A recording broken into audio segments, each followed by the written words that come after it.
At the center of our vision for national renewal is an ambitious campaign to reform international trade.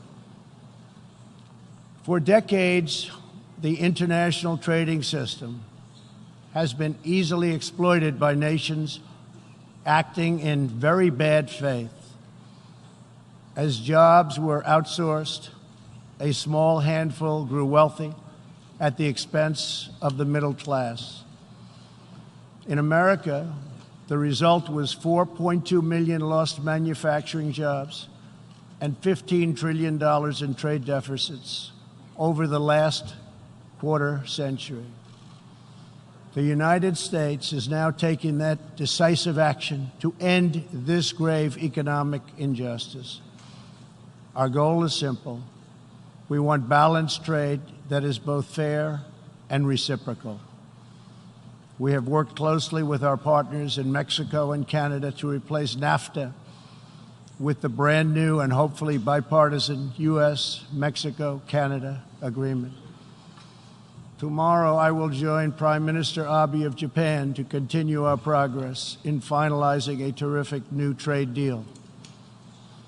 As the United Kingdom makes preparations to exit the European Union, I have made clear that we stand ready to complete an exceptional new trade agreement with the UK that will bring tremendous benefits to both of our countries. We are working closely with Prime Minister Boris Johnson on a magnificent new trade deal. The most important difference in America's new approach on trade concerns our relationship with China. In 2001, China was admitted to the World Trade Organization.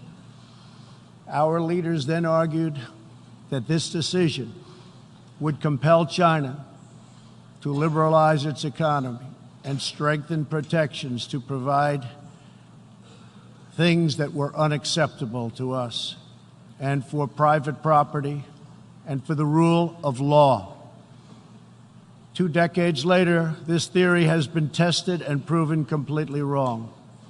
Not only has China declined to adopt promised reforms, it has embraced an economic model dependent on massive market barriers, heavy state subsidies, currency manipulation, product dumping, forced technology transfers, and the theft of intellectual property, and also trade secrets on a grand scale. As just one example, I recently met the CEO of a terrific American company, Micron Technology, at the White House. Micron produces memory chips used in countless electronics.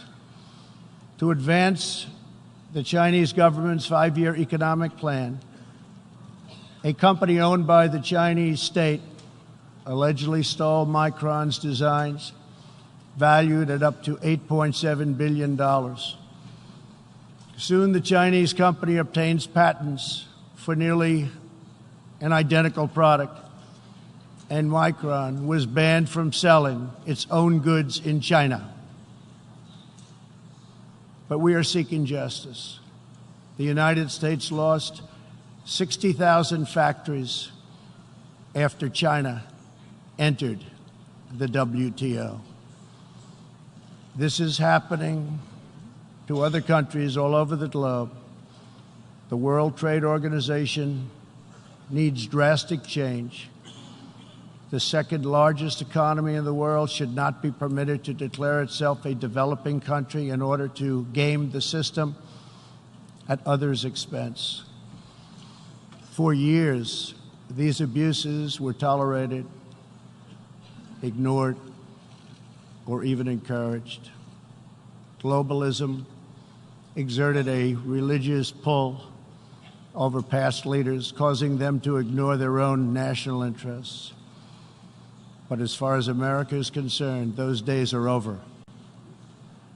To confront these unfair practices, I placed massive tariffs on more than $500 billion worth of Chinese-made goods. Already, as a result of these tariffs, supply chains are relocating back to America and to other nations, and billions of dollars are being paid to our Treasury. The American people are absolutely committed to restoring balance to our relationship with China. Hopefully, we can reach an agreement that will be beneficial for both countries. But as I have made very clear, I will not accept a bad deal for the American people.